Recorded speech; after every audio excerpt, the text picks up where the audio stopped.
commenti kale uu soo qoray wiilkan adigu meel ha ka dhicin Afrika gaaja taala baahi ayaa loogu madhay adigu lagaga fiican hadal goobeedna ma ahan ninkan maxaa mataqaanaa full stop kama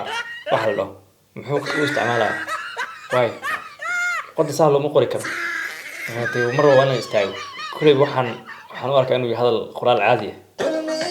قديما كتير سنة كاس كسود هي دابكا هرلي وكدو داي دولار بانداب سنة دولار بانداب سنة إرتليو حقاقا روكي كذا. السلام عليكم ورحمة الله وبركاته كسود هذا حيري إنكان بلوكس سبسكرايب لايك شير كومنت maanta waxaan rabnaa inaan ka faaloono commentiyaasha dadka ay soo qoreen ku saabsan arrimahan reactionka iyo hadalkan aan ka hadlay dhaantada Wardoon dad badan ayaa waxyaalo siyaasad ku saleysan ka hadlay oo soo qoray wadankii saan maaha wadankii waa saan marka commentiyaasha ayaan rabaa inaan isla wadaagno waxaan ka bilaabaynaa comment uu soo qoray qof wuxuu soo qoray xiiray ilaahay ka baq cid la xidhan ma jirto wadankuna waa nabad laakiin adiga wax kale ka hadlaya walaal anigu wax kale kama hadlaynin dhaantadu anna ma soo qaadin waa taas anigu waan reaction ma ka bixin waan ka hadlay marka macnaha ma inaan saxeexay dhaantada waxay sheegtay haddaan fikradeeda ka dhibtane waa run dalkii sidii hore ma aha ninkii hore ilaahay baan dhaafiyay laakiin dhibaatooyin dalku ka jira Ethiopia guud ahaan dadka waa la xiraa tusaale ahaan ninkii la jiray Jawaari waa kii la xiray marka haddii dagaanka qof laga xirin dagaanka Soomaalida Ethiopia dadka lagu gumeystaa marka dhibaato badan ka jirta dalka Ethiopia badan oo isbedel ma jiro marka deegaanka mudane Mustafa Cagshir ayaa yimid laakiin lama oga waxa dhici doona doorasho hadda la ololeynaya marka dadku way ogyihiin Ethiopia waxa ka dhici doona iyo waxay keeni doonto wax guarantee ah ma jiro dadku waxay ogyihiin inuu jirin wax guarantee ah de nolosha dhan guarantee ma jirto laakiin de meeshaas horta waxa la ogyahay inuu wax guarantee ah jirin wax hubaal ah marka ninkaas commentiga bixiyay sida inuu ogaada fiican oo ka gudbayna taas qof kala soo qoray wuxuu yiri assalaamu calaykum saaxiib horta cali dhaanto wax jira ayuu sheegay kuraygan jigjiga ka soo doobiyay wax ay hayaan ma leh waana beenaalayaal waayo waxaan wadanka ka jirin ayay sheegeen iyo aflagaado Mustafa Cagshirna ma wada firi karo oo waa nin Ethiopian soo dooratay annaguna isagaan sii dooranay ama dabagalnay ilaahay xurnimaha na siiyo dawliskii sawcid kale dacalkuma dhagana mid la soo dirsaday soo madaba gasha in la doobo tagwali soo ma sii doorata waa run ilaahay xurnimaha na siiyo marka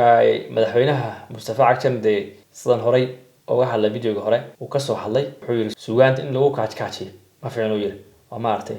lagu dheeldeelo dadka link la reaction marka bixiyay silsilada Wardoon in yaro waxaan tusaa video yaro gaaban uu ka hadlay suugaanta iyo waxyaalaha la isla mari karo dhageysta cali dhuux aadan ayaa gabay wuxuu u diray Sayid Maxamed Cabdilla Xasan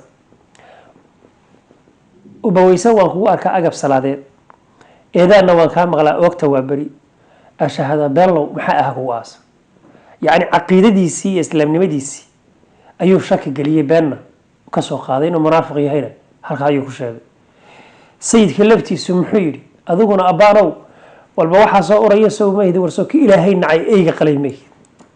yani in eey qashay ayuu ka dhigay waa arin ayaduna aad u fog waxa jirta gabay dheer oo dooda oo sayidku uu tiray oo dad fara badan iyo Soomaaliyeed ku marinay maruha maxamed bahalkiisa ay harayna soo jaro oo si cad afka ugu ballaarinay marka inaad suugaamada Soomaalida aad dib ugu noqotaan dhinaca heesahana waxa idin kaga filan cabdi good ku dhaganaan jiray oo dhan ayaa idin kaga filan inta badan hal abuurka Soomaalida waxyaabo markii aad loo wada hadlay afka ku adag murtida way ku sheegaan haday hees noqotay haday garaar noqotay haday gabay noqoto mararka qaarna waa lagu doodaa waana lagu xifaa commentiga ku xigta waxa soo qoray wiil joogo Somaliland oo ka yar xanaaqay ama ka falceliyay jawaabtii wiilka uu soo jawaabay wiilkii Cabdi Hargeele dalqooy roobkii dabayl baa gasho dhawacyadii aqoonsi la isku did sidii bay darbiga dood la taagayn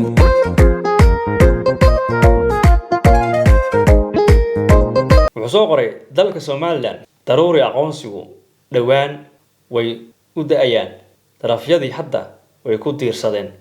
horumar diranba dadku noolaadeen diif iyo darxumo ma qabo dagaankaygu daacad iyo dambi la'aan u jawaab doorashaan gala ku kala dambayna amni iyo dagaal la'aanba ku tiirsana dalbiga cidda taagan adaa u darban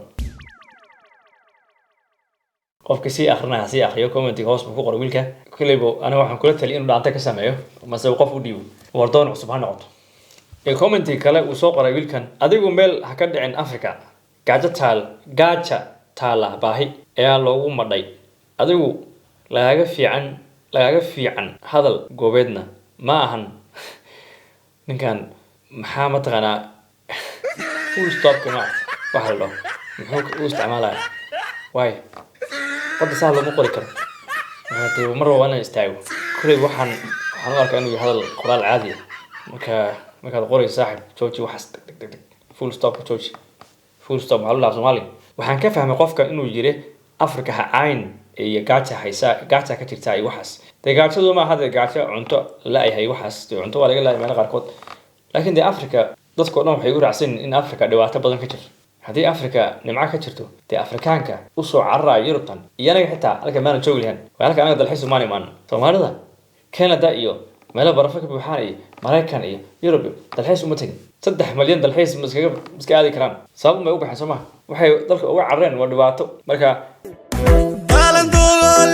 يوم تاجين دلحيس طرفها قصبي وهالكي داني بدي ودرسادي الكيو يوانسو دقداقي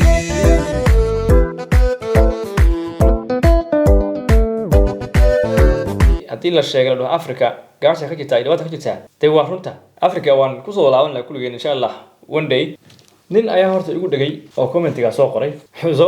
ka dalsan waa dhul aaran kulaha horta shalay markaan sameeyay video shalay xogaar waxyaalo badan aan ku degdegay khalad badan ay ku jiraan xagga markaan turjumaay erayada adag waxa weeye suugaanta waxay mar erayga siduu yahay lagama wado markaan waxaan isku dayay in ma artay hadallada kala raacay erayga hadda ninkan wuxuu igu haystaa erayga dalsan inuu ahaan dhul aaran أنا عادي هن حاجة استعمالها قاموس كاف سوماليا أن أري والبو أن قرن وايو كراديا مركها دلسن أين كرادينا دلسن كا لولك حول دقينك كوفي عن أو أن لولحن هين ودلسن كا أما دلسن مركها لولك لول آرن أما قاموس كوحو يري يو لول آرن هيو كل دوين ودلسن أما دلسن كا جوبلان دولني ما دقتي وما درقل هكذا كسما يوم الدقا قمن كالسنكي بوالي وحدونا مجيرو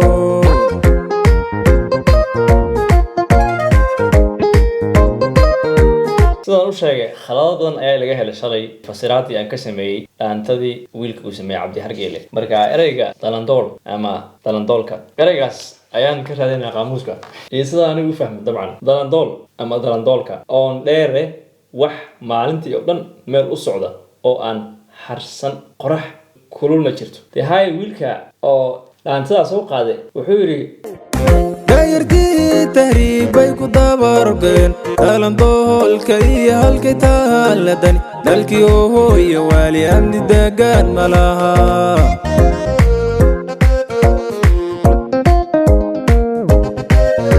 حوري دالنجردي ويودا تهريبين marka anu waan sii fasiro waxaan siirad waxa laga wadaa in oonkii iyo ma artay wixii iyo safarka tahriibka inuu ma artay wixii dalandoolka xagaas uu ku wado على دانتي حتى دانتي سووك دواشي إريغاس دالندولكا دالندول نقال يوم تاجين دلحيس طرفها قصبي وهالكي داني بدي ودرسادي الكيو يوانسو دقداقي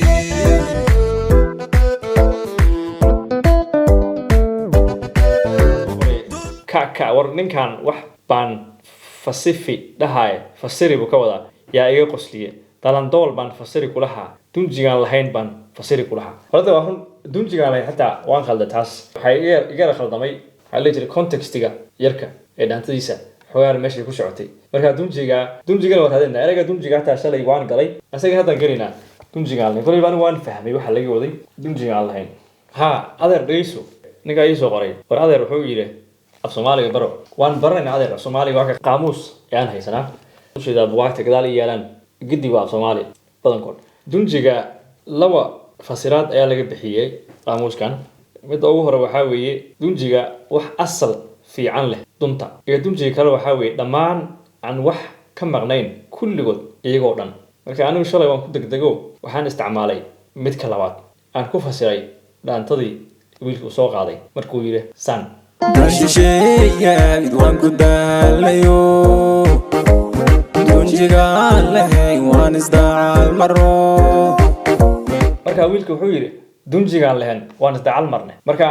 ma dhaqankii aan lahayn baan isdacal marnay ama wax walba aan lahayn ayaan isdacal marnay marka teel laga wadaa adeer adiga jawaabta laga rabaa ninka comment-ka bixi waad garanaysaa marka aniga waxaan u fahmay inuu yiri wax walba aan lahayn sidaas ayaan ku wayne laakiin asaga dunjiga aan lahayn wuxuu ka waday dhaqankii aan lahayn iyo wixii anaga gaar noo ahaa waan weyne waa xiray ink iyo intaas waxaan idin rajaynayaa habeen wanaagsan. Assalaamu calaykum waraxmatullaahi wabarakaatuh.